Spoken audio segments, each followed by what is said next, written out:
Sure. So now that the recording has begun, I would just like to give a preface as to what conversations we are having and who I'm doing it with. So this is with Parth, who at Sunday on the 16th of July 2023 is one of my new friends. Um, I mean, he has been a friend for almost 3 months, but he came to Mumbai a month or two ago, and I had one of the time of my life when we did this trip in Yeah. Mumbai, and more on that later. But since most of these videos are for me, I know what actually happened, so it's not like I have to elaborate anyway. So, point being, I think Parth is one of the most intelligent people I've met in my life, top three, no doubt. So, I think it's worth speaking to It was him. extremely valuable to me. Thank you.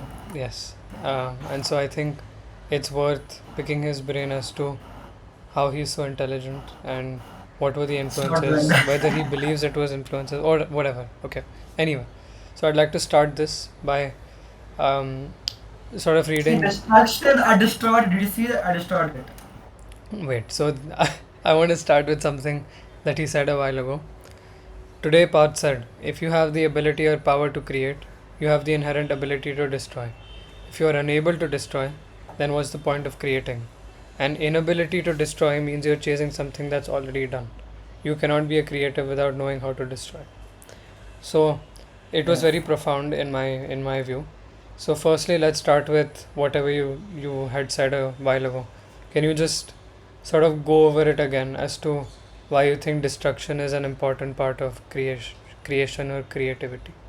Without destroying, you'll be chasing something perfect that does not exist. You have to keep destroying your own work to realize that some things are not destructible. And when you reach that point, you know that you've made something good. Hmm. Like, would you like? Okay, let's say I have an art piece, right? Yeah. I can destroy this. Is this for your own work? Yeah, it's my own work. Okay. I wouldn't destroy this because my parents paid money for it. If it was mine, I would have. Anyways, the point is, unless you don't keep destroying and rebuilding, you will never reach what you actually want to reach, which is assumingly some form of perfection, or like not perfection, but something that you're actually proud of. Do you think this You only know, applies to the artistic side of no, creativity that we do, no, or for this everything? bro, this applies to literally everything. Without destruction, there cannot be creation. You want to destroy what already exists. What about How companies?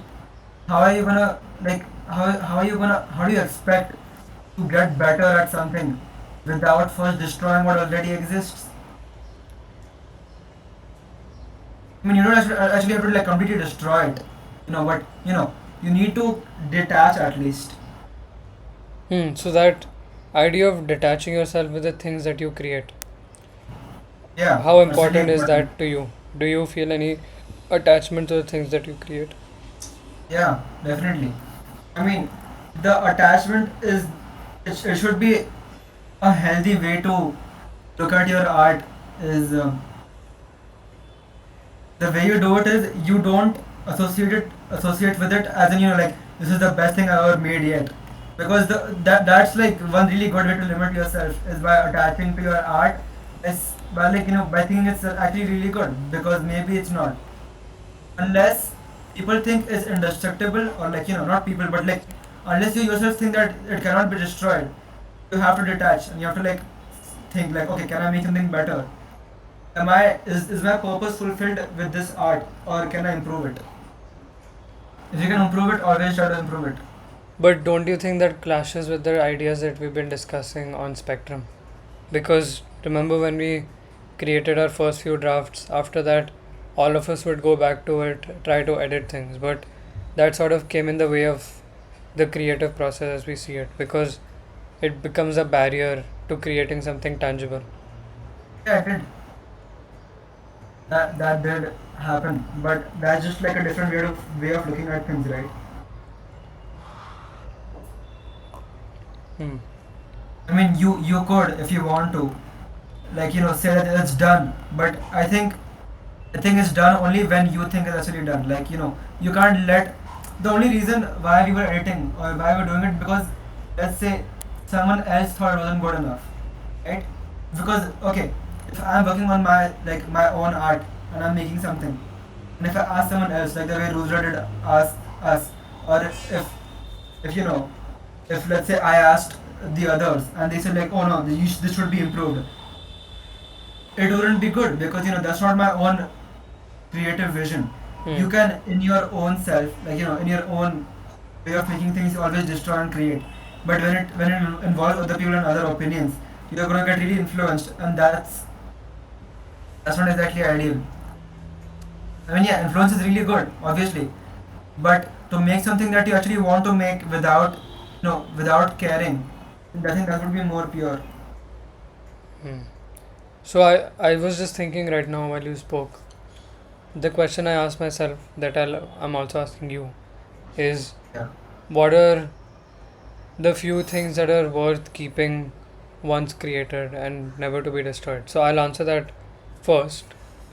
The way I thought about it is, if you've created a place or forum wherein meaningful human interaction is taking place, not with just one another but the environment around you. So you're encouraging good conversations, you're caring for, I don't know, let's say animals, plants, um, and you're doing good or a net positive for the environment around you. I think at that point there is no need to destroy it. But when it comes to these personal projects, the wherein you're really trying to perfect your idea that you once had, I think those are places where destruction, self destruction can apply. So, what do you think? I mean, sometimes some things you make can get out of your control. Like they're not. Because think about this. What you make is not entirely yours, right? You just made a thing. Like let's say a musician makes a piece of music. Hmm. Once it's out, it's out. You can't do like he can delete it. He can try to hide it, but it's gonna exist anyways. That's what happens with leaks, right? Because artists sometimes don't want their work to be to like not be famous, but they want it to hide it until its actual release. But once it's out, you should embrace that part of it because there's something that just are not in your control, and something like you sometimes you can't destroy your own art. Sometimes you can. But obviously, if it's something that it is more than like that is greater than your own self, then you can't hold control over it. Like if I say, oh yeah, like let's say if I had two copies of what you made, or like what you helped made possible, I can't destroy that because it wasn't only me who made it. That wouldn't be improvement Hmm. on both of our parts. That would just be like selfish or stupid, I would say. So, we discussed this pointer while talking about how spectrum should be exposed Yeah. or should be given exposure. And Yeah. I remember I got a bit frustrated during one of our calls saying that we cannot get so mysterious. Like, this is too much. We're moving away from what art is supposed to be, which is sharing and creating food for thought, or at least the way we see it, right? Yeah. And so, what do you think of artists that go out of their way to keep the art that they created from the rest of the world? Bro, this reminds me of like a very good, not good, like, but I really like this quote from um, the French Dispatch. Hmm. And this guy says that he's like, if you're, wait, I have it on me. And on the group a while ago, it was like, if you're an artist, you sell. That's what the job of an artist is. If you're not selling, then don't create art. And I'm like, bro, that sounds horrible. Yeah. But that kind of makes sense because if you're making something and not showing it to the world, like no, like you don't have to be connected with it. I think the point was to, express ourselves without having ourselves being connected with the art itself. Like we are separating ourselves from our work so that people can look at it more objectively and in a like less biased way. Obviously, that's their choice too. Hmm. But that's what our vision kind of is, right? To like create it in such a way that we are not influenced by it, neither are they. Like like let's say we make this, and in some years Abhik comes out as a Nazi. right? Then it would lose meaning. But if they don't know his Abhik, it still stands. Like he still read about, not right, but he still, the That's so opinion true. he has about faith or whatever he's written will still be separated from the Nazi part. I don't think Abhik will become a Nazi, but just in case, I no, better hope. keep your distance. But and what do you think about people that do things termed as artistic, such as writing poems, creating artworks, creating Like films? what do I think about? No, no, no. My question is not complete. I said, what do you think about people that Yeah. do things labeled as artistic, such as writing poems, writing articles, writing stories, photography, filmmaking? What about people that do it just for themselves and never had the intention of sharing? Do you think they should Yeah, be that's sharing it fine. or no? I mean, it. Is it worth a share? I think that's also for them to decide. At the same point, like I think after someone, let's say like someone dies, right? I think it's gonna be shared anyways. Did you know what happened with Kafka? No. I think I'm not sure about this, so like don't quote me on this. Like it's a very vague piece of information for me. Hmm. But apparently he did not publish any of his work until he died. Like he didn't publish it himself, and it was revolutionary apparently. Do you know about the book Meditations by Marcus Aurelius? Meditations for? Meditations by Marcus Aurelius. No, I don't. Is that Stoicism book? Ever heard of it? No, Okay, so do you know who Marcus Aurelius was? not at all. So he was a Roman emperor during Yeah. the reign of the period where the five good kings of Rome um, had successive terms, and he was the last one. So Right. Marcus Aurelius was a great sort of emperor general kind of a uh, person in ancient Rome, and he is seen as one of the greatest students of Stoicism. And so, as a Stoic practitioner, you know what Stoicism is, right? Yeah, I know. So, as one of the great practitioners of Stoicism, he used to write things about his day, his observations about Yeah, I remember that. I all of remember that, about correct? this fact. And so, those were this was just his diary. And once it was found, like years after his death, maybe centuries after his death, some guy just decided to publish it.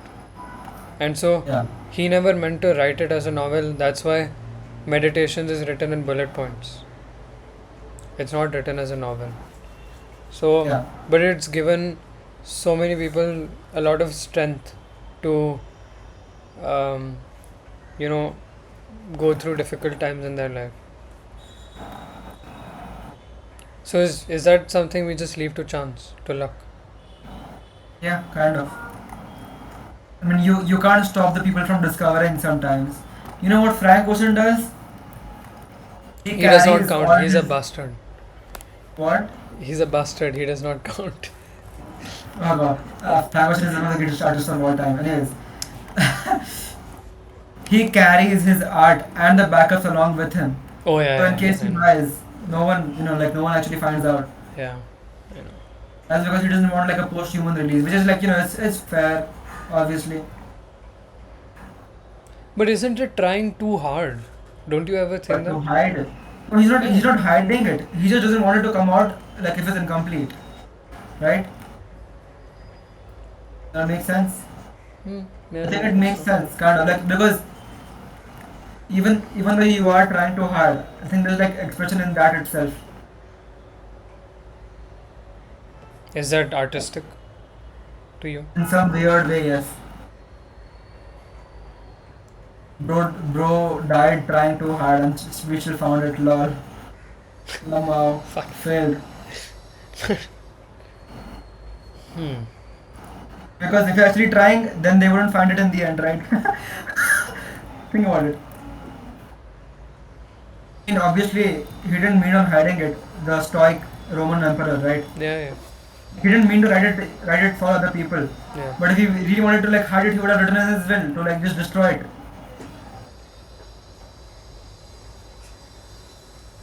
What does it And say we about sometimes Frank like as a our person, though? egos come in the way to just like say, you know what, that we want people to know about this, just not blatant enough. What does it say about Frank Ocean, though?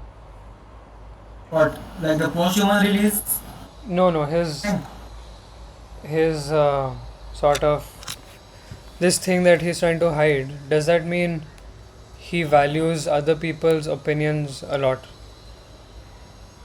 or is it just his internal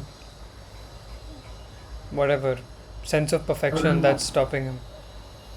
I don't know anything about him, but I feel like I would come from like a place of perfection. Also, like the way people are perceived after death would be very different, right? Because like it would lead to a sort of miscommunication if he died with a piece of art along with him, and it was supposedly found.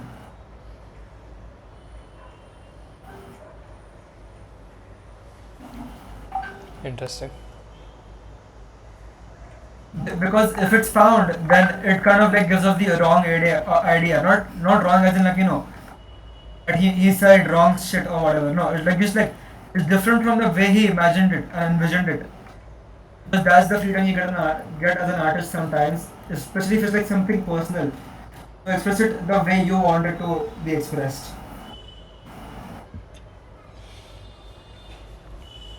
Interesting. Well, I think after you've said so many profound things, let's actually go to what I wanted to talk to you about your intelligence. Because I remember a while ago you wrote this article, and I think it's one of the best pieces I've ever read, right? Because it was just so smart, and I wasn't sure if this was out of coincidence or you actually meant it to be that. And so I even asked you, okay, so it was about faith, right? And Yeah. you were constantly breaking my faith in you, but building it back up and breaking it again, I love that about that article, bro. right? Like it's so meta. Exactly. So I was like, did this guy actually mean to write it? Because I still don't know you that well. We have not met in person, so for too long. I mean, Yeah. right? It's not in a constant routine Huh? manner. Because if you live with someone, you understand their intentions, and Yeah. the way it is right now, I think I may be slowly understanding you, but it's going to be tough and it'll take time. But um, yeah, so I actually asked Parth, he, did you actually mean to write it this way? And the moment he responded with yes and he gave his justification, I was like, bam, this is one of the best things I've ever written. Because it was written with the intent of messing with the reader. And I love people who play with the reader. That's what I try to do with my writings as well sometimes. Anyway, so uh, yeah, that at that moment I thought this is one of the most intelligent people I've ever met, and that's before I started recording. I was just asking Parth, what do you think, or what do you attribute your intelligence to? And this is given the conversation I had with Rudra, where I asked Rudra, has Parth always been like this? And he said, what do you mean? Then I said, well, Parth is just Parth. So the Parth that I Yeah, know today, Rudra would say something extremely cheesy like that. Oh yeah, path is just path. no, Okay. yeah, no, that's what I said because he asked me, what do you mean by that? And I said, well, he just is a Parth, and like he's like this whole different personality that's very rare. And he said no, he changed completely um, after school, and it was like a renaissance of some kind, I guess. So yes, could you speak on that? Arey yaar, Okay. Yes. One of my friends calling, but I don't think I'm gonna pick up. take it, no, It's it's just fine. crazy because if it was like, no, I mean I'll pick up, but if she called a few months ago, not even a few months, like last year, I would go crazy. or this person calling. And now I don't care. Hello. Hi. Yeah. What's up? I'm drawing. I'm making abstract art, which is clearly not abstract. Uh, yeah, I'll send once it's done. It's gonna take a lot of time. What happened? Why do you call? You call because you're bored.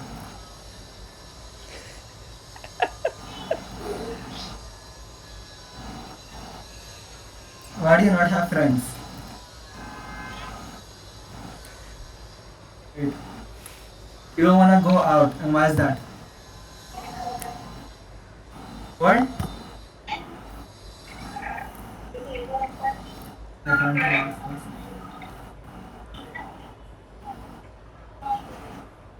Bro, she stopped talking.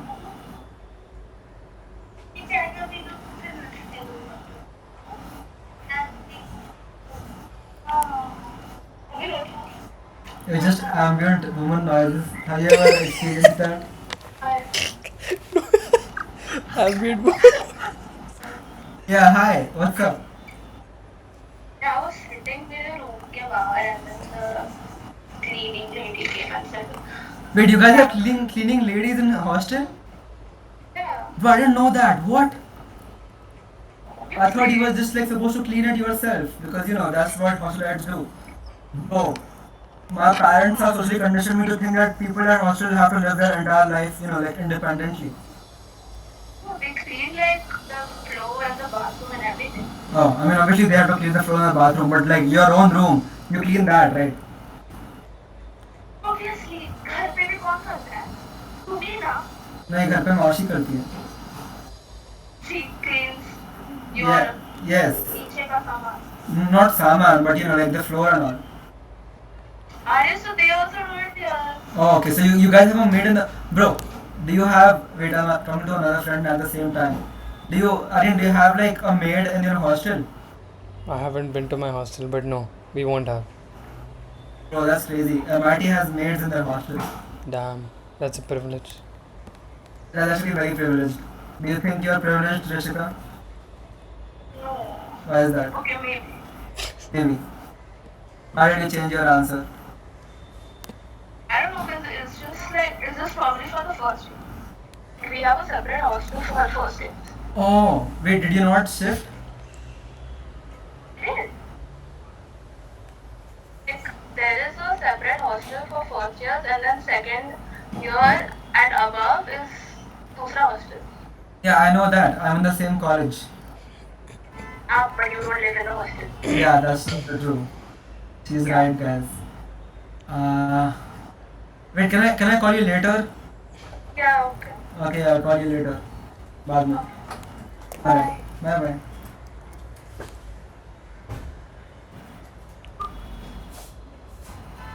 Okay. Okay. Anyways, what are we talking about? Moving on about.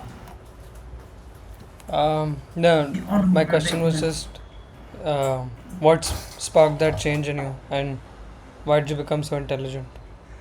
And do you think you're I don't think it intelligent? was about intelligence. I think it Do was you more think you're about intelligent, awareness. by the way? Because I didn't look at it as being intelligent. I think it was more about being humbled. I remember I was very narcissistic, like extremely narcissistic, because I got good marks in, in maths. I was in 10th grade. And that is a good achievement to make. Like maths is difficult, yes, true. But that does not kind of like account for any of the like any way I treated my friend. Bro, I have chats where these people wanted to fucking kill me. Yeah, literally, I have chats, bro. So when I got accepted into that one channel, right, in Discord, I have chats, like screenshots of that chat where they're like, oh yeah, I'm gonna kill Pat with this device and with this machine. I'm like, dog, you are my friends. And I know they were my friends, because we were really close at that time. But like imagine going through that entire kind of like period of change where you go from being hated to being in the same chat where they discussed how to kill you. Damn. Was like the part was I think no, bro. This is such a common pattern in India. Is that you always have this one student or one person in a family who's just like innately intelligent in academics in some way, Hmm. and then you like the family and the parents they cried so much that they stop actually like improving. Just think about this. If I kept saying like Aryan to you that that you are the best writer ever, you would not want to improve because you would think, oh, I'm already really good, right? If you were humbled and if you actually wanted like if you were treated in a way where I would say like no, you gotta get better all the time. Yeah. You would actually try to get better, right? Be the Yeah. one like trying to Yeah. Yeah. say. Fair. Yeah. So that's what happened because I thought I was really good at academics and I was. But wasn't just like I realized life is not just about academics and it's more about how to manage social because I was really bad like I had zero social IQ. I did not know how to interact with people and all of that. That's what my friends taught me. And they taught a lot. Like they're the reason why I can actually like interact with people and I don't see it enough because I'm not friends with them anymore. But these few people, they like if they didn't exist, I would not like I would have no friends. I would not even be in like the college that I am. I wouldn't know you. Yeah. Like there's just some people that change your life a lot, even if they are not gonna stick around. Do you think you're intelligent? I think no. I wouldn't say like I wouldn't like to say oh yeah I'm so intelligent. I just hate boasting or like just saying because I feel like you can always get better at what you're doing. I think I'm good at creating things and I'm like I'm a good artist in my own with my own standards. But I wouldn't like boast as much as like say I'm intelligent. Do people But call you intelligent? extremely like knowledgeable, yes. Do people call you intelligent? Some people, yes. Like it's not something that's so much obviously like called out. But to be honest, in the society we live in, no one actually calls out good points of other people. That's a good point. Because Do you you know want to what? talk about positivity? Yes, let's talk about positivity. Because I remember the other day I was just being very nice on the group chat. Because I don't know, I feel like sometimes I have these cycles of being miserable and I have no reason to be miserable. Like, life's good. Why would I be miserable? So, and then it's just the way people interact with each other. I was just observing it. Like, no one, this is something, this is a big thing that I've observed between my parents and I. When I used to go on vacations, okay, like Yeah. Diwali vacations or something, and used to come back to school. Or let's say I missed a school, missed a day of school because maybe I was unwell, or maybe I went for a vacation for just one day and I missed that. Okay. My parents, so I'd come back from school and my parents would ask, what did people say? Did they ask you where you went? Or did they ask you why you didn't come to school? I was like, no, like people don't do that anymore. And that's a That's common true. response that I gave for almost 6 years of my schooling life. Every time.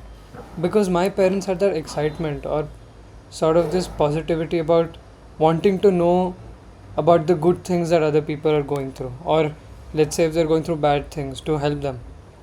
And that just does not exist anymore in the way that I've seen things. No one asks anyone that अच्छा तू कहाँ गया था, मज़ा आया क्या, क्या किया तूने, मतलब क्या खाया तूने, कुछ अच्छा देखा क्या, अरे फ़ोटो शेयर करना. Like people don't do that stuff except for the group that we've created amongst the four of us and a couple of other friends that I have.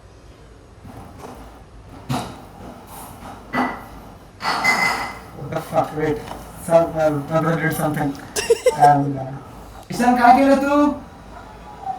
Okay. He dropped a glass bottle. Okay. I mean, I find it extremely sad that like the general human tendency to just be a nice or like person is so rare, right? If Hmm. you really think about it, because okay, I was reading what's the book called? Yeah, I was reading How to Win Friends and Influence People, which is one of the best books out there. Like I love this book because not only does it like teach you how to be in social situations, it tells you to do it with like a genuine. Because a lot of books will tell you like, oh yeah, do this and do that to like fuck her at night. But I think this guy is trying to teach you how to be a good human being without and like also like interact good socially. Like because a lot of the times those things don't go hand in hand. Which is extremely like which I find really weird because why would they not go in hand in hand? Hmm. Yeah.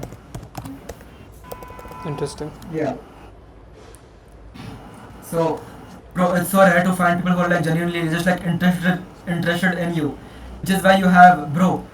I was listening to this podcast, right? Like I'm still listening to it right now. Not right now, but like, bro, they're talking about how people barely are interested in what you are doing, right?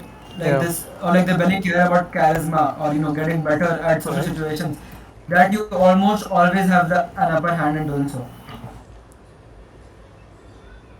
Do you think that's an advantage, having an interest in what other people do, or is that Yeah, a sign of definitely. weakness? Having an interest, having an interest in what other people do is the biggest advantage one can have. Because I would this say. kind of translates to the way people um, manage their DMs. They think not opening someone's message is showing them that you are busy and that you're not as important. Therefore, you become the more powerful person. Bro, that's the thing. When you actually get busy, you will not Why is get your time to camera open the off? DMs. Yeah, because my brother was in the room. Oh, sorry. When Anyway. you actually get busy, when you're doing this kind of shit, you Hmm. will not have time to talk. Yeah. You have to, like what you said about like going through enough pain or going through like enough experience to actually want to be better. It's so true. People watch these videos like oh, you gotta show yourself as like important and purposeful, like like look into her eyes and say that your ambition, like your very ambition, what is it called, like say that you have a lot of ambition and that you have a lot of status, bro. This is like the opposite logic. It's like Yeah. No. it's so stupid. It's like trying to do the 20% of the work, sorry, like 80% of the job, which is like all these small things, instead of doing the biggest thing, that is like to actually have ambition, actually have status, actually do accomplish things in life, in which you actually don't have time to reply to her. If you're just doing this for the sake of it, not only women, anyone can tell if you're being genuine or not. That's Do you why know? these tricks don't work for people who are not actually like actually the people who are going to be successful, like want to be successful. It's because then then it's just performative, right? Do you know who Jeremy Clarkson is? No, The Top Gear because guy. I mean I know what Top Gear is, and I really like Top Gear. So Not really, but I know what Top Gear is. yeah, so the tall guy. Okay. Anyway, so I was watching this interview of his, and they were talking about something very technical about cars, and then he Yeah. just broke that up by saying, "You know what? I hate people that actually take out time and wash their cars, because I think it just goes to show that they have small minds. Like, why do you care so much about the way your car looks? You should be focusing on bigger things, like the work that you are actually doing by using that car. Like, why do you want to keep your car spick and span? Bruh, What do you think?" that's that is that's like a really different opinion if I ever heard one. First of all, I think, and maybe it applies to people who are like not OCD, because OCD is a medical condition, I think, but that is. but people who are wannabe OCDs, like people who just say, "Oh, I think I have OCD." They Yeah, I just know. say it, just because they're trying to be particular about really small things. Do you think that's, what do I say? Like, is that a hindrance into becoming a smarter person? Or is it a sign of someone who's not smart? I think anything performative is a hindrance. Right? What does that mean? Like anything that you're doing for other people is a hindrance. Hmm. And obviously, you have to kind of okay. There's like different things, right? It's very context heavy, but some things are just like fake it till you make it. And Yeah. sometimes you can't fake. You can't fake being busy. Like, yeah, you can fake being busy. Like, I'm not saying you can't fake it. You definitely can. But if you're faking being busy, people can't tell. People can mostly tell that you're faking. And then your value just goes really down. But they realize you're playing a game. And whenever people realize they're in a game of power, it kind of breaks down. When you're Interesting. actually busy accomplishing something, people don't question you because they can see it, right? Because okay, uh, let's say I like this girl and I like took this trick of like oh just like pretending that I'm busy. Hmm. She would ask me, oh yeah, what is the work that you do? And I'm like, oh yeah, I'm just busy, girl. That just comes off as like extremely non-genuine, right? Yeah, ingenuine. Because they have no clue what I'm doing, and like, bro, you just become extremely like uninterested in what you're trying to do because you're not even being honest. Once you're dishonest, you kind of yourself become disinterested. And that's not how friendships or relationships work. Hmm. You have to be interested in other people. You have to be like extremely like honest and genuine. Interesting. Like I remember Hamza talked about like not getting involved with any person before marriage. Not exactly, but like you should not waste time in relationships that you're not sure about. You think so? Because if you do that, then you're coming from a place of lack. But do you think you should enter every relationship with the goal of marrying them? No, I don't think so. That's not how it should be. Obviously, Yeah. I mean it's also true that you probably won't end up marrying them even if you do like come with the decision of doing that because marriage is a huge thing and right now we are so young Hmm. Yeah. that we have no clue what's gonna happen. Yeah. Making that kind of decision at this like stage in life is difficult and impossible and too much to ask for. So what should you enter a relationship with? What should be your most basic expectation from it? Or have no expectations? Is that it? I mean, the way I look at it is that they should make you a better person than you already are. Like, you should have the same values so that you can work on them together. Because your fight should not be with them; it should be with the problems that you already have, right? Like, your goal should not be getting into a relationship. Your goal should be what your goals already are. Relationship should just be like an anchor to hold on to. Hmm. Like let's say you get into a relationship and your entire goal was getting into a relationship in the first place. Now you're in one. What do you do? But if you have like a higher purpose or like something you actually want to achieve, you will not like this like a relationship will not distract you. Instead, it will help you reach your like actual purpose and goal in a higher level. Interesting. And a lot of this like things, like a lot of these things that I talk about, I really like the way Hamza puts them. What You do you think don't or about you do? Hamza? You don't like the way he puts them or you do? No, I like the way he puts them. Like I like Hamza. What do you think about it? Are you asking me? Yeah. Hmm. To be fair, I haven't watched enough to give a good evaluation, but the reason I haven't watched much is because I think he's a reductionist. Like What do you mean? someone who reduces the heavy content that he is actually exploring to a more digestible way just to reach his audience, Yeah, I know. which is You not should do something that. that I approve. I mean that I like, not approve. But You I should do mean, that, but I feel like he's changed a lot because he has. acha, okay. Then I don't know. Then I maybe mean, I'm what he the does wrong. is now is he just like uploads videos which are like 2 or like at least an hour long, Hmm. and he talks about the topic that he wants to, and he just like dives deep inside it. Oh, acha. That's cool. Because So I remember so the first he way it used had. to be was he used to upload videos which are like short form entertainment videos. They don't Exactly. provide value, right? Yeah. I don't think I like that either. Do you like that? No, no, I didn't. That's why I stopped watching, no? Yeah, exactly. No one likes Oh, that. whoa. Oh, actually, yeah, he has changed. Like, look at the Yeah. duration. He has been uploading these really like huge videos, not just like to make longer videos, but to actually want to like he wants to express his own point, and he wants it to come across. I think one huge uh, like a huge change in me has been just occurred by like listening to people like Andrew Huberman and Hamza. Like his shorter videos are extremely. I feel like they're like just very boiled down, and the intent and meaning behind them is very like hidden in an unsatisfactory Yeah. way. But this new content that he's trying to produce, like, and I'm gonna like stress like he's trying. I don't think like it's as good as something like a Human Man's podcast, right? I actually feel like he's good at what he's trying to make.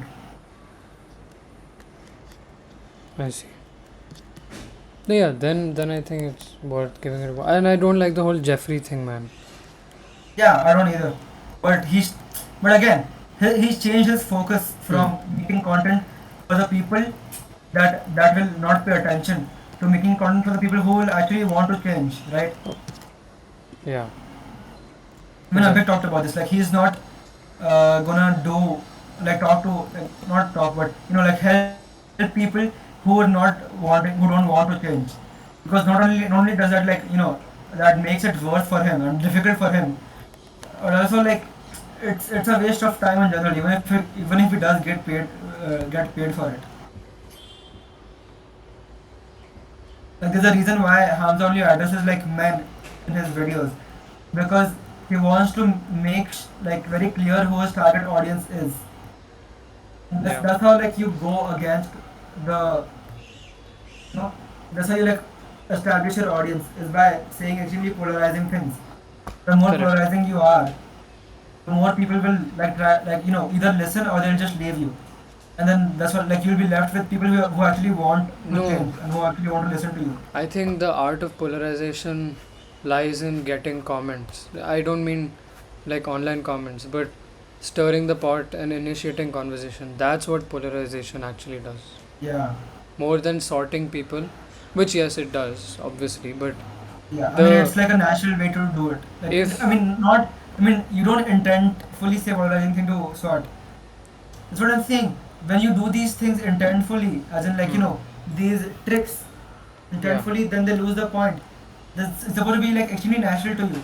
If I just said that, oh yeah, I hate Taylor Swift, just so I can be polarizing, then I'm not polarizing enough. correct.